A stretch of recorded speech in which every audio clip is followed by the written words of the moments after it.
Okay, this is Uncensored Conservatism, episode 162, and today we're going to look at a little story that's really weird, and you're going to see why as we go along. But the biggest story on January 20th was the inauguration of President Trump as America's 47th president. But 580 miles north on the outskirts of a small Vermont town known as Coventry, another drama was playing out. U.S. Border Patrol agent David Maland was shot and killed in a traffic stop outside Coventry. One of the assailants was Felix Bockholt, a German national with an expired visa, so everybody thought it was just an illegal alien trying to get over the border. He had worked at a company called Tower Research Capital and apparently had a genius IQ.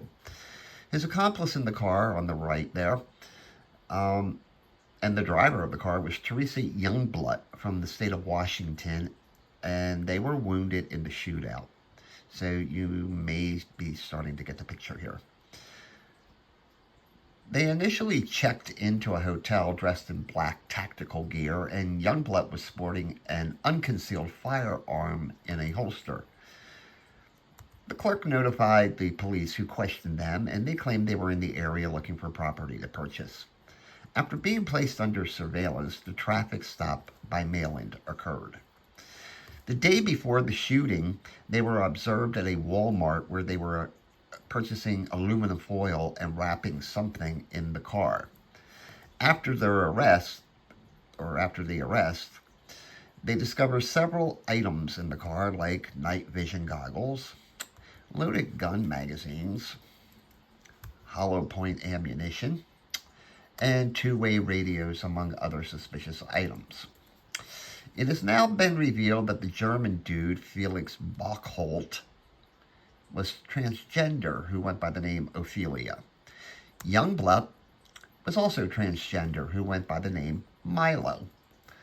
Youngblood's social media postings indicate they somehow were involved with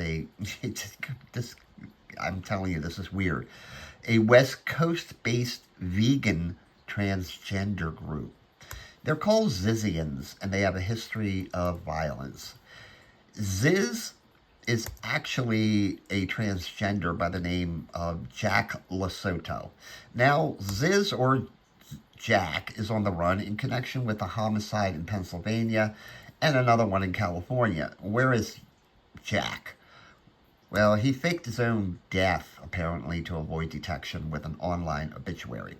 The firearms used in the Vermont shooting were purchased by Michelle Jacqueline Zajko of Pennsylvania. And guess what? Michelle is also transgender. She's the daughter of Rita and Richard Zajko of Delaware County in Pennsylvania, who were murdered in an as-of-yet unsolved case. Michelle Zajko's social media likewise shows an association with Ziz. Now, move ahead a few days after the Vermont incident, when Speaker Mike Johnson revealed the strange story of Ryan Michael English. He turned himself into the Capitol Police, stating he intended to use small Molotov cocktails to set off at the feet of this guy, Pete Hegseth, and then stab him. His plans changed when he learned this guy would be at the Capitol for hearings instead, Treasury Secretary nominee Scott Bessent. And guess what? English goes by the name Riley Jane. Yes, Ryan Michael English is also transgender. So, what do we know about these freaks? Well, Youngblood attended the prestigious Lakeside School near Seattle, who also counts as one of their alumni, this guy, Bill Gates. Youngblood's family reported her missing to Seattle police in May of 2024 and claimed that they were in a controlling relationship. Their social media accounts show they follow some Antifa websites. In November 2024, Youngblood filed a marriage license with another graduate of Lakeside named Maximilian Bentley Snyder. Snyder, a computer whiz, was arrested in California in connection with the murder of a witness in another case. That case involved an attack by Alexander Somni Letham and Amir Emma Burhanian, who were allegedly squatting on the property of Curtis Lind. In a confrontation, Lind shot and killed Burhanian, but police arrested Letham and another follower of Ziz named Surrey Dow. In the confrontation, Lind lost an eye when he was stabbed by the Zizians and was going to testify against Letham and Dow in their trial.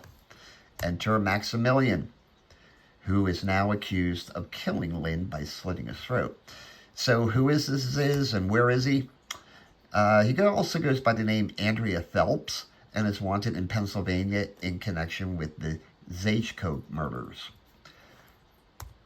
Although his death is based on unsubstantiated online obituary in 2022, he is believed alive and was living with Youngblood at an Airbnb in Chapel Hill, North Carolina, as late as 2023.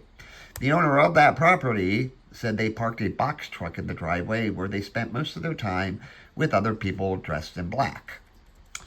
Meanwhile, Michelle Zajko had purchased a plot of land in Vermont near where the deadly shootout took place, as Zizians prefer to live in communes in these box trucks.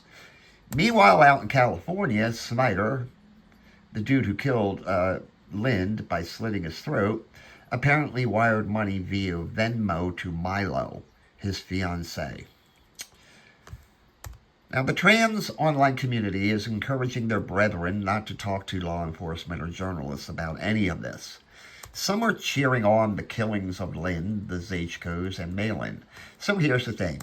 While crazies like Maxine Waters are out there claiming that there's white supremacists hiding in the Nar Hills of California, we have Democrats, leaders like Carly Provenza of Wyoming, taking to social media and encouraging violence by transgenders, or encouraging Antifa to take to gun violence to protect transgenders. You have people like Jocelyn Berry, the press secretary for Arizona's Democratic Governor Katie Hobbs, posting things like this. She was forced to resign. You have online postings like this. But we're to believe that white supremacists are the real threat. And then you have morons like this has been, and this never was, doing fundraisers in Nashville, Tennessee, after this freak, Audrey Hale, shot up a Christian school and killed several students. And yeah, guess what? Audrey was transgender. And consider this. The Club Q shooter in Colorado was Anderson Aldridge, who identified as non-binary and requested that the court refer to him as Ms. And this, Maya, call me Alec, decided it would be a good idea to one day shoot up a school in Colorado. Or how about that shooting in Aberdeen, Maryland that killed 4 workers at a Rite Aid warehouse? The shooter? Snosha Mosley, age 26, a male who identified as female, or transgender if you will, who was undergoing hormone therapy at the time. Consider also this, a planned rally against transgenocide that was canceled, or a day of transgender vengeance. Why was it canceled? Because the organizers yelled victim and feared for their lives, they claim. So, do we have a transgender violence problem in this country? Indeed we do, but not the way we think it is. It seems the transgenders are the violent ones. But when you're fucked up in the head to begin with, and people support this shit, it's inevitable. And that's it. Have a great day, and a more pleasant tomorrow, and stay away from a Zizian.